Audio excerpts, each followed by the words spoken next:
So guys, good morning. Last day. At mag-check out na kami ngayong araw. So ayan si Christine. Christine! Hi! Si Rhea. Rhea! Say something.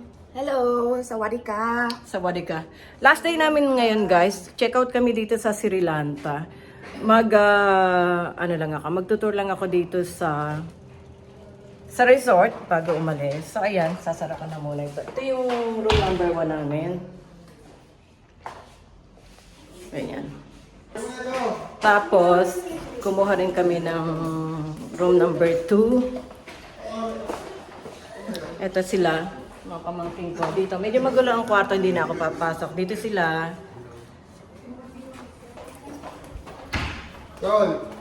Tapos room number 3. Dito kami. Ayan, magulo rin. Dito kami, oh. Diyan lang. Hello. Ayan.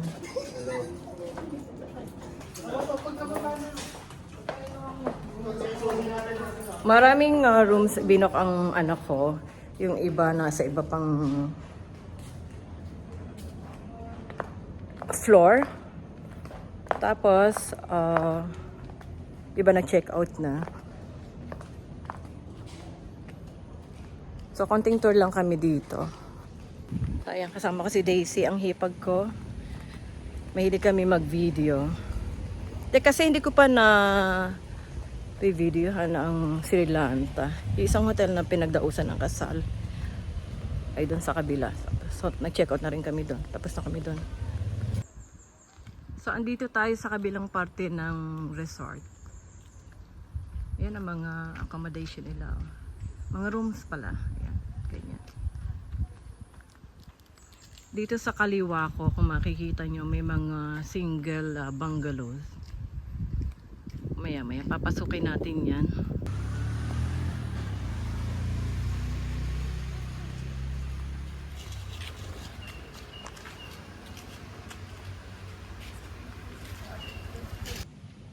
Instruction sa amin dito na mag-check-in kami na huwag pakakainin ang mga unggoy. Kasi pagka pinakain mo, lalapit yun sa iyo at babalik sa iyo. So, ayun ang dapat naming iwasan. Kasi napakarami talaga dito. Baba naman tayo dito sa mga bungalows. Silipin natin. Kasi marami rin nag-stay dito. Medyo mataas ang rate nila dito sa mga bungalow nila. Ganito ang style nila. Ito guys, panoorin nyo. Kompleto yan, may jacuzzi pa sa loob yan. Tapos yung iba naman may bathtub. Ito pa guys, so tingnan nyo. Papasok tayo dito sa kasulok-sulukan ito. Kasi ako na-amaze din ako sa area.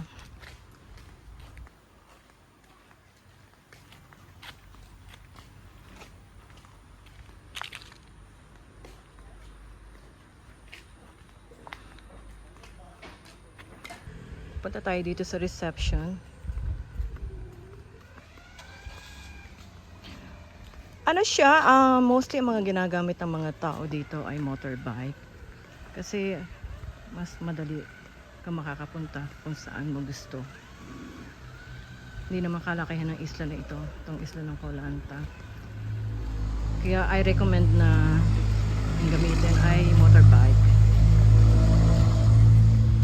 Kasi pagka nag-transport kayo dito, sumakay kayo ng private transport, napakamahal. Katulad ng unang ginawa namin, nag-transport kami ng tuk-tuk. Sumakay kami doon. Na-charge kami ng ng 50 per head. 50 baht per head.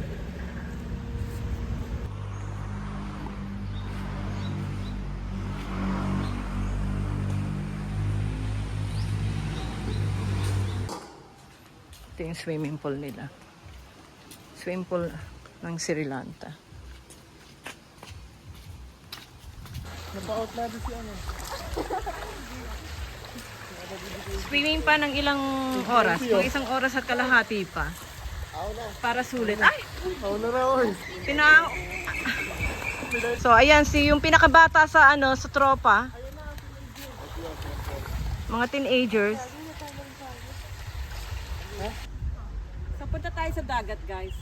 Dito oh. Dito yung dagat.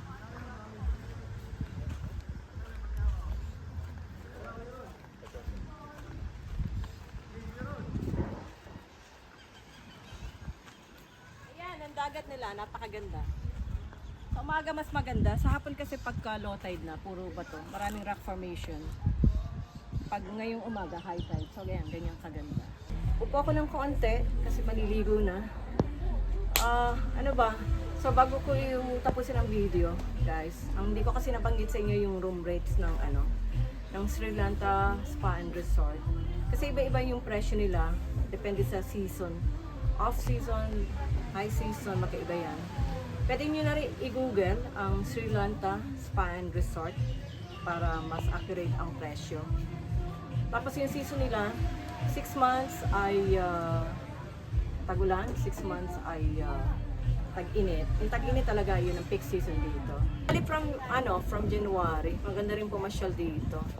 Hanggang May na yun and May. Pero yung May, medyo konti na lang daw ang dito, ang bisita, ang mga tourists.